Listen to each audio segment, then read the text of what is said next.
Hello guys, स्वागत है आपका मेरे चैनल के एक और नए वीडियो में, जहां पर आज हम देखने वाले हैं डीमन क्वीन का एपिसोड नंबर 7। और हाँ, जिन्होंने नहीं देखा तो जाकर देख के आओ, वरना तुम्हें कुछ समझ नहीं आएगा। एंड एक छोटी सी रिक्वेस्ट है यार, लाइक सब्सक्राइब कर दो, प्लीज़ कर दो यार। और हो सके तो शेयर और कमेंट भी किया करो। मुझे अच्छा रिस्पॉन्स नहीं मिल रहा है इसके ऊपर, तो प्लीज़ कर दिया करो ना। और अगर नहीं करोगे तो फिर मैं इस चैनल पर कुछ और डालना शुरू कर दूंगा। तुम समझ रहे हो ना मैं क्या कह रहा हूँ? कुछ और आ जाएगा चैनल पर, फिर जीएल स्टोरीज़ नहीं आएंगी ऐसी। हाँ, मुझे पता है कि मेरी स्टोरीज़ में जीएल से ज़्यादा फाइटिंग सीन होते हैं, because I am a boy यार। मेरे दिमाग में यही चीज़ें ज़्यादातर चलती रहती है। लेकिन फिर भी मैं इसके आगे जो स्टोरीज़ लाने वाला हूँ वो तुम्हें काफ़ी पसंद आएगी, क्योंकि उसमें ज़्यादातर शोर शराबा नहीं होगा। मतलब समझ रहे हो ना मैं कौन सी बात कर रहा हूँ? प्लीज़ यार, लाइक कमेंट और सब्सक्राइब कर दो अगर नए हो। और हो सके तो प्लीज़ शेयर करो अपने दोस्तों के साथ जिनको इसमें इंटरेस्ट है। अब बिना बकवास के वीडियो शुरू करते हैं। ये एपिसोड शुरू होता है जहाँ पर अपनी डीमन क्वीन मरी हुई अदिति की बॉडी को देख रही होती है और वो शॉक होती है। वो कुछ भी रिएक्ट नहीं कर रही थी। और तब अमात्य के लोग उसे मारने के लिए आगे बढ़ते हैं और एक बंदा अपनी स्वॉर्ड उठाता है और मारने ही वाला था, तभी इतने में उसे कोई ज़ोर से लात मारता है और वो बंदा दूर जाके गिरता है और खड़ा होता है और फिर कहता है, कौन हो तुम? और यहाँ पर वो देखता है कि अपनी अनन्या खड़ी होती है और जो अमात्य होता है वो टेलीपैथी के ज़रिए इनसे कहता है कि वो हमारे साथ है तो उसे मत मारना, वो अनन्या है। और ये सुनकर डीमन क्वीन अपनी अनन्या की तरफ देखती है पर कुछ भी नहीं कहती है। और तब अनन्या कहती है, मैं तेरी तरफ नहीं हूँ बुड्ढे, मुझे पता चल गया है कि 20 साल पहले आखिर क्या हुआ था। डीमन क्वीन जल्दी आप उठिए। लेकिन फिर भी डीमन क्वीन का कोई भी रिएक्शन नहीं था। और अनन्या कहती है, आप यहीं पर रुकिए, मैं अभी आती हूँ इनको ठिकाने लगा के।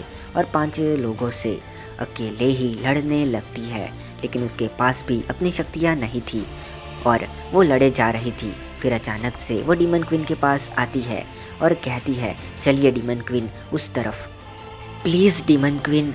और फिर डीमन क्वीन खड़ी होती है और अदिति को अपने गोद में ले लेती है और चलने लगती है। अपनी अनन्या कहती है कि इस तरफ डीमन क्वीन, और डीमन क्वीन उसकी बात मानते हुए उसके साथ जाने लगती है। ये लोग एक बहुत बड़ी दीवार के पास आते हैं और तब अपनी अनन्या कहती है, उससे यही कहीं पर होना चाहिए। और इन लोगों ने उन लोगों को चकमा तो दे दिया था, लेकिन वो कभी भी आ सकते थे। और वो दोनों जहाँ पर खड़े थे वहाँ से कहीं भी जाने का रास्ता नहीं था। और तब अपनी अनन्या डीमन क्वीन का हाथ पकड़ती है और उसे दीवार के ऊपर टच करवाती है। और तभी वहाँ पर एक झटके के साथ एक दरवाज़ा खुल जाता है और ये दोनों ही अपनी अदिति को लेके अंदर चले जाते हैं। लेकिन जो शोर हुआ था दरवाज़ा खुलने की वजह से, उसकी वजह से अपने जो ये इंसान थे उनको पता चल जाता है कि ये लोग कहाँ पर गए हैं। अब पता करते हैं कि ये सब कैसे हुआ। एक दिन पहले का सीन दिखाया जाता है जहाँ पर महल में अपना अमात्य और शौर्य दोनों ही बैठे होते हैं।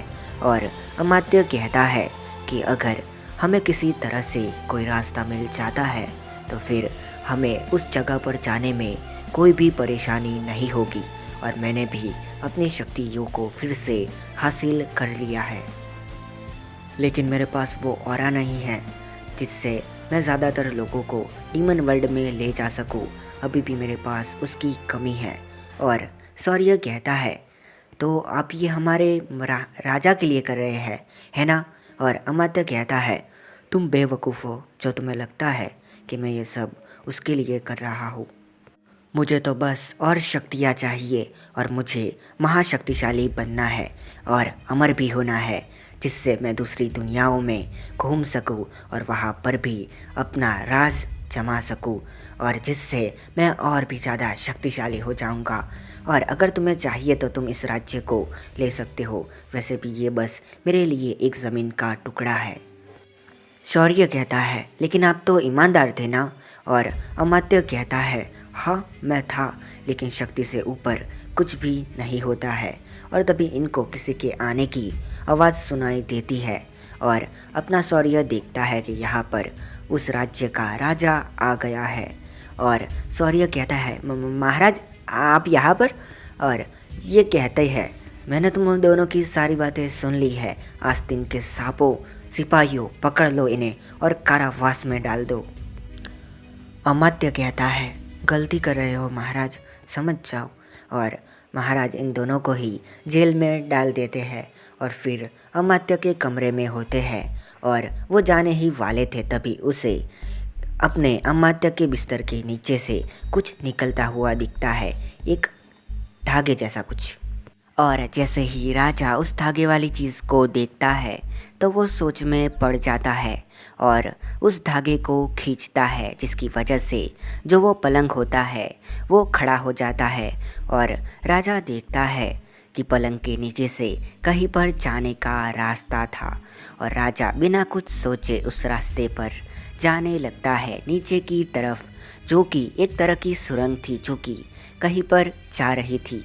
और जैसे जैसे वो राजा आगे बढ़ रहा था वैसे वैसे उसे सब कुछ समझ आ रहा था कि आखिर क्या क्या चल रहा है। और फिर जब अपना राजा एंड में आता है तो वो एक बहुत बड़ी जगह को देखता है जहाँ पर डीमंस की हड्डियाँ पड़ी थी और उन्हें देखकर ऐसा लग रहा था कि जैसे उन डीमंस को मरे हुए काफ़ी टाइम हो चुका है। और राजा कुछ समझता है और वो कहता है, अमात्य के बच्चे, तूने इतनी घटिया चाल चली और हम तो बेकार में ही डीमन क्वीन पर शक कर रहे थे और उसे मारने वाले थे। अब हमें उनसे माफ़ी मांगनी होगी और यहाँ से निकल जाता है। फिर कारावास में शौर्य कहता है, ये क्या हो गया, उसने तो हमें बंदी बना लिया। और अमात्य कहता है, चिंता मत करो, मैं यहाँ पर हूँ और वो हमें खुद निकालेगा, और नहीं निकालेगा तो फिर मैं तो हूँ ना।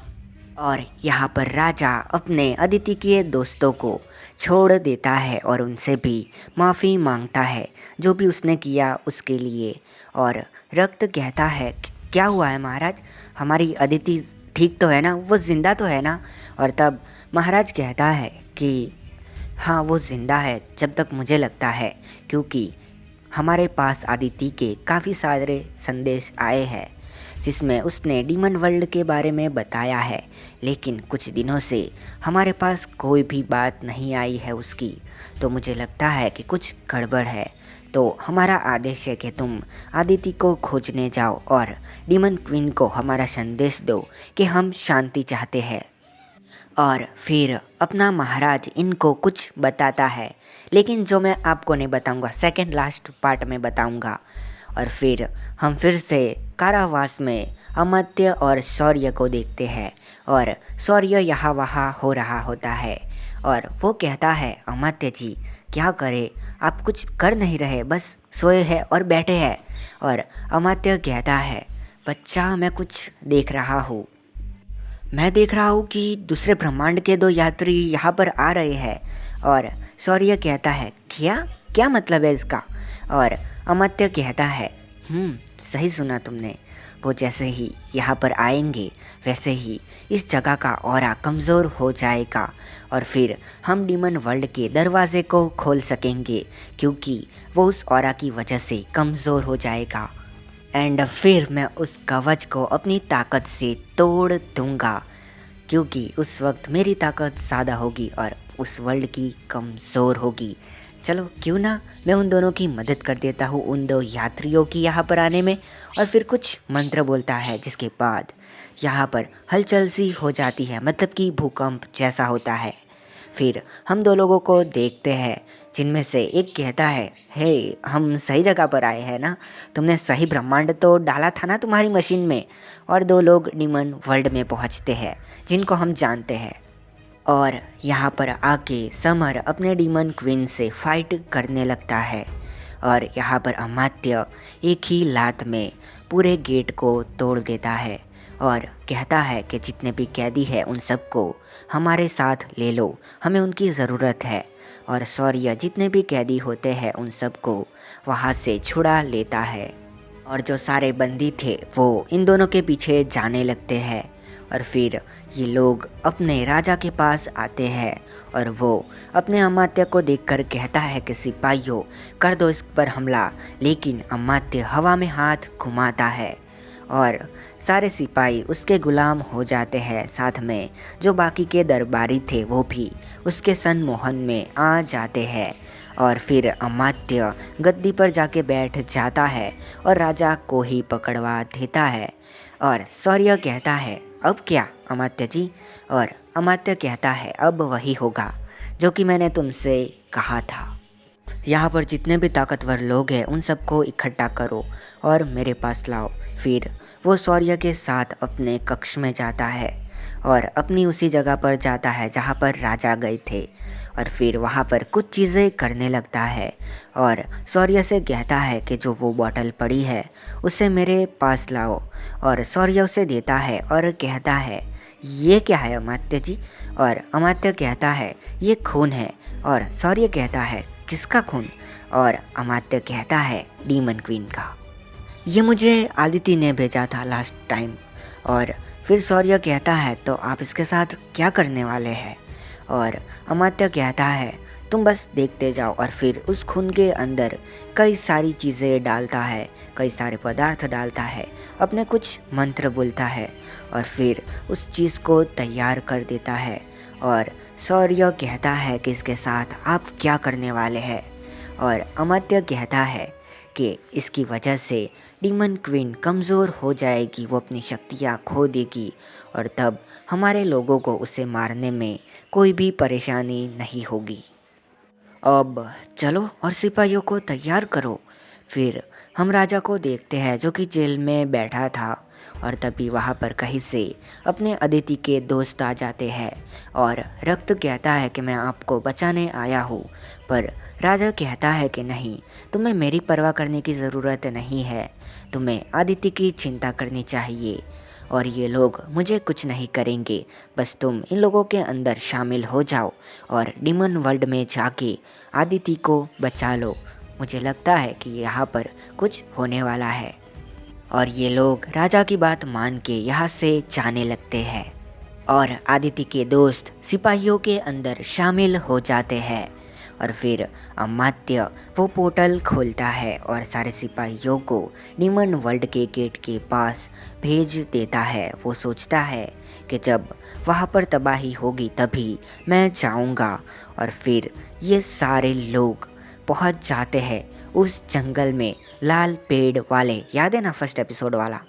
फिर ये लोग आगे ही बढ़ रहे होते हैं तभी इनका सामना होता है वही डीमन गर्ल से। एंड शौर्य कहता है कि हमें जाना है डीमन वर्ल्ड में, तो हमें रास्ता बताओ। और वो लड़की कहती है कि नहीं, तुम नहीं जा सकते हो। और शौर्य कहता है देखो बच्ची, हम तुम्हें मारना नहीं चाहते हैं, तो शांति से हमें बता दो कि वहाँ पर कैसे जाते हैं। और वो लड़की कहती है नहीं, कभी भी नहीं। शौर्य कहता है ठीक है, तो फिर तुम्हारी लाश ही हमें बताएगी कि कैसे जाना है। और फिर इसके ऊपर हमला कर देता है। और जब ये दोनों लड़ रहे होते हैं तब ये इन दोनों की जगह बदल जाती है, यानी कि अपना शौर्य जहाँ पर वो लड़की थी वहाँ चला जाता है और वो डीमन गर्ल सिपाहियों की तरफ आ जाती है। और तब शौर्य सिपाहियों को इशारा करता है, वो लड़की भी देखती है पर वो समझ नहीं पाती। और तभी पीछे से एक सिपाही अपनी डीमन गर्ल पर हमला कर देता है और तलवार को उसके आर पार कर देता है। और इनके पास जो हथियार थे वो सारे स्पेशली डीमंस को मारने के लिए ही बनाए गए थे। और तब वो सिपाही अपनी इस लड़की को ज़ोर से लात मारता है जिससे तलवार निकल जाती है और वो लड़की शौर्य के आगे जाके गिरती है। फिर शौर्य उसके सामने झुकता है और उसको गले से पकड़ता है और ऊपर करता है और कहता है बता दो। और वो लड़की कहती है कभी भी नहीं। और शौर्य कहता है अरे यार, मैं ये यूज़ नहीं करना चाहता था, लेकिन कर भी क्या सकते हैं अब तो, खैर चलो करते हैं। और फिर वो अपने हाथ में कुछ करता है और अपनी इस लड़की के मुंह पर लगा देता है। जिससे उसका जो हाथ था वो उसके एकदम मुंह पर होता है और उसके अंदर से काले कलर का धुआं निकलने लगता है। और अपनी ये जो लड़की होती है वो सांस नहीं ले पा रही थी, वो एकदम ही मरने वाली थी और वो गिड़गिड़ाने लगती है लिटरली, और वो अपनी चोट को भी हील नहीं कर पा रही थी। फिर उस लड़की को बताना पड़ता है कि कैसे डीमन वर्ल्ड में जाना है, और फिर शौर्य उसे दूर फेंकते हुए कहता है, सिपाहियों अब तुम चाहो वो इसके साथ कर सकते हो, और चलो। फिर सब जाने लगते हैं और उसी द्वार पर आ जाते हैं जहाँ पर एक फीमेल और एक मेल मूर्तियाँ होती है। शौर्य भी वही स्पेल वाली क्रिया करता है, दरवाज़ा खुलता है और ये लोग डीमन वर्ल्ड के जंगल में चले जाते हैं और वो वहीं से निकलते हैं। और तब शौर्य ज़मीन के ऊपर कुछ कील जैसा लगा देता है, जिसके बाद यहाँ पर एक कवच जैसा बन जाता है, मतलब कि बैरियर बन जाता है, कवच ही कह लो तुम। और शौर्य कहता है कि हमें यहाँ पर आने में एक दिन लग गया है, तो आज आराम करते हैं और कल हमला करेंगे। और ये वही दिन था जब डीमन क्वीन और समर की फ़ाइट हुई थी और वो दोनों ही बेहोश हो गए थे। अब अगले दिन पर हम देखते हैं कि समर एंड डीमन क्वीन की बातें होती है। फिर समर कहीं बैठने चला जाता है और उसके बाद यहाँ पर जो शौर्य होता है वो डीमन वर्ल्ड पर अटैक कर देता है लोगों पे। पर यहाँ पर जो कुछ ताकतवर सिपाही थे वो शौर्य से कहते हैं कि हम डीमन क्वीन से नहीं लड़ पाएंगे क्योंकि उसकी शक्तियाँ हमसे ज़्यादा होंगी। और शौर्य कहता है कि जो कील मैंने कल लगाई थी उसकी वजह से अब तक तो उसकी शक्तियाँ छिन गई होगी। और तभी अमात्य टेलीपैथी के ज़रिए उनसे कहता है कि मैं तुम्हें एक जगह बताता हूँ और वहाँ पर कुछ ताकतवर लोग जाओ। और फिर अपनी डीमन क्वीन की गुफा के बारे में बताता है जहाँ पर वो सिपाही चले जाते हैं।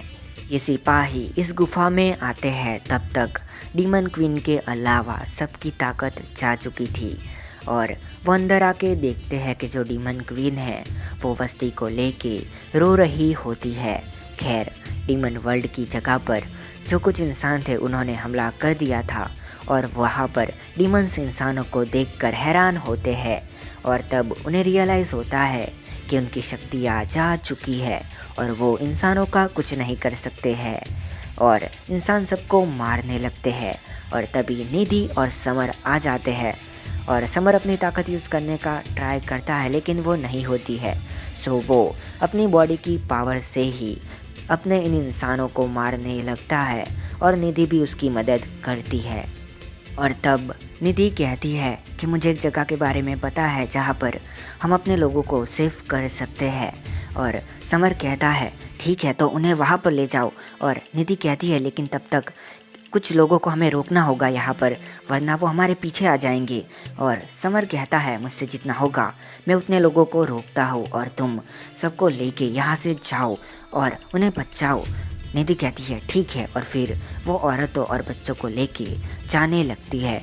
और तब यहाँ पर अपना समर जितना हो सके उतने इंसानों से अकेले फाइट कर रहा था और तब उसकी मदद करने के लिए टॉप रैंक डीमंस यहाँ पर आ जाते हैं। हालांकि उनकी पावर्स भी आधी हो चुकी थी क्योंकि वो टॉप रैंक के हैं तो उनके ऊपर ज़्यादा असर नहीं हुआ था उस कवच का। वो लोग भी अपनी थोड़ी बहुत पावर ही यूज़ कर पा रहे थे लेकिन वो इंसानों पर भारी तो पड़ ही रहे थे। फिर हम निशवंत और अपने जिमी को देखते हैं जो कि कुछ बात कर रहे थे और तभी इन्हें कुछ आभास होता है और निशवंत कहता है क्या हुआ। और जिमी कहता है कि यहाँ की कुछ लेयर लग गई है शायद तुम्हारे वर्ल्ड के ऊपर, जिसकी वजह से जो मैजिक इंटेंसिटी है वो यहाँ से रिड्यूस नहीं हो पा रही है और जिसकी वजह से कोई भी अपनी शक्तियाँ इस्तेमाल नहीं कर पा रहा है। और अगर ऐसा है तो डीमन वर्ल्ड खतरे में है। और डीमन क्वीन कहाँ पर है? निशवंत कहता है वो अभी उस कलम तलवार वाली गुफा में होगी, हमें वहाँ जाना होगा। और जिमी कहता है क्या हम उस तलवार की मदद से, जो उसकी शक्तियाँ है उसकी मदद से हम अपने मशीन को शुरू कर पाएंगे? और निशवंत कहता है वो मुझे नहीं पता है और मुझे तुम्हारी बात भी समझ नहीं आती है, लेकिन अभी डीमन क्वीन के पास जाना ज़्यादा ज़रूरी है और वो दोनों उसके घर से निकलते हैं। और जैसे ही ये दोनों निकलते हैं तो हैरान होते हैं, क्योंकि ज़मीन पर काफ़ी ज़्यादा खून बह चुका हुआ होता है और वो धब्बे धब्बे हो गए होते हैं हर जगह पर। काफ़ी जगह पर आग लगी होती है, घर टूट फूट गए होते हैं और अपने कुछ डीमन भी मरे पड़े होते हैं। और वो देख ही रहे थे, इतने में दो लोग आते हैं जो कि इनके ऊपर हमला कर देते हैं। और तब निशवंत उनमें से एक को गले से उठाता है और दूर पटक देता है।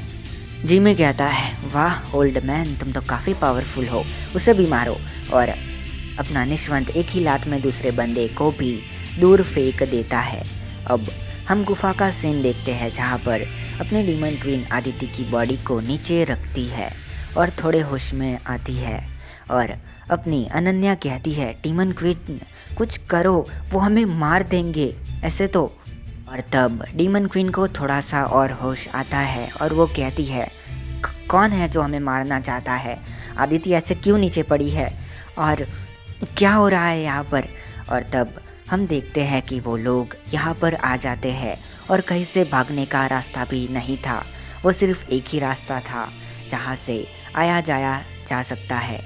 और फिर वो बंदे आगे ही बढ़ते हैं और डीमन क्वीन नहीं होश में थी ठीक से, और अपनी अनन्या भी नहीं लड़ सकती थी क्योंकि वो लड़के थक गई थी। और तब उनमें से एक बंदा कहता है, तू मुझसे लड़ेगी तो थक गई है, एक धक्का मारूंगा और नीचे गिर जाएगी। और वैसे अब कर भी क्या सकते हैं, मौत तो आनी ही है। और तब आगे बढ़ता है। फिर अनन्या कहती है, हाँ अब कर भी क्या सकते हैं, और हंसने लगती है। फिर वो बंदा कहता है, तुम पागल हो गई हो क्या, ऐसे क्या बात कर रही हो? और अनन्या कहती है, अब कर भी क्या सकते हैं, समर तो आ ही गया। और ये कहता है, क्या बोला तुमने? और तभी ऊपर से वो गुफा टूटती है और उससे तोड़ते हुए अपना समर अंदर आता है और उस बंदे को एक जोर से मुक्का मारता है, जिसकी वजह से वो बंदा वही ढेर हो जाता है और उसमें से काफ़ी खून निकलता है। फिर उनमें से एक बंदा कहता है, ये तो बच्चा है। और समर कहता है, यही बच्चा तुझे नानी का दूध याद दिला देगा, याद रखना। और फिर 5 ही मिनट में पांचों को चित कर देता है। और फिर वो अपने डीमन क्वीन के पास आता है और घुटनों पर बैठ के कहता है, डीमन क्वीन क्या हुआ, आप ठीक तो हो ना? और डीमन क्वीन कहती है, आदिति मर गई। और फिर समर आदिति को देखता है और कहता है, पता नहीं पर कुछ तो बॉन्ड है इसकी आत्मा के साथ। और अनन्या कहती है, क्या मतलब है तुम्हारा, क्या ये जिंदा हो सकती है? और समर कहता है, मुझे पक्का तो नहीं पता है लेकिन उम्मीद है कि हो। डीमन क्वीन कहती है, क्या मेरी आदिति जिंदा हो सकती है? और समर कहता है, लगता तो है, शायद यहाँ पर कोई चीज़ है जो कि किसी मरे हुए की आत्मा को बाहर नहीं जाने दे रही है, वो उसे छोड़ ही नहीं रही वो चीज़। और फिर पूरी गुफा को देखता है तो वो लाल कलर के क्रिस्टल से भरी होती है। फिर समर कहता है, हाँ मुझे याद आ गया, मैंने इस ताकत को पहले भी महसूस किया है। जब त्रिकाल मेरी बॉडी को ख़त्म करने वाला था तब मुझे इसी चीज़ ने पकड़ के रखा था। ये क्रिस्टल्स आत्मा को पकड़ के रखते हैं, वो उसे कहीं नहीं जाने देते हैं जब तक वो उसकी बॉडी में नहीं वापस जाती है। और अनन्या कहती है, पर तुम्हें पता कैसे चला कि हम यहाँ पर हैं? और कहता है, बात ऐसी है कि जब मैं इंसानों के साथ लड़ रहा था तब तुम्हारे डीमन दोस्तों ने कहा कि मुझे डीमन क्वीन को बचाना चाहिए, तो मैं इसी तरफ आ रहा था और मैंने रास्ते में देखा कि निशवंत और जिमी इंसानों से लड़ रहे थे, लेकिन वहाँ पर जिमी के ऊपर एक बंदे ने तलवार से हमला किया और जिमी का ध्यान नहीं था। तब निशवंत बीच में आ गए और उनको चोट लग गई। मैं उनके पास गया और उनकी मदद की। तब जिमी ने कहा कि वो निशवंत को हील कर देगा और मुझे यहाँ पर आना चाहिए। और फिर मैं यहाँ पर आ गया एकदम ही रापचिक हीरो वाली एंट्री के साथ। और अनन्या कहती है, नौटंकी बाज कहीं का। और इतने में अपने जिमी और निशवंत आते हैं और तब समर कह रहा होता है, अगर ये नौटंकी बाज नहीं होता ना तो अभी तुम लोगों को इन 5 लोगों ने मार दिया होता, सुन लो मेरी बात ध्यान से। और फिर यहाँ पर डीमन क्वीन कहती है, निशवंत जी आप आ गए। और निशवंत कहता है, क्या हुआ सुवी? और डीमन क्वीन कहती है अदिति अदिति नहीं रही, पर इसने कहा कि वो ठीक हो सकती है, क्या ये सच है? और निशवंत कहता है ये कहना आसान है लेकिन मुश्किल है काफ़ी। और अपने डीमन क्वीन कहती है क्या ये पॉसिबल है या नहीं? और निशवंत कहता है हाँ ये हो सकता है, लेकिन इसके लिए बहुत बड़ी कुर्बानी देनी होगी। डीमन क्वीन कहती है कैसी बलि और कितने लोगों की कुर्बानी चाहिए? निशवंत कहता है काफ़ी ज़्यादा।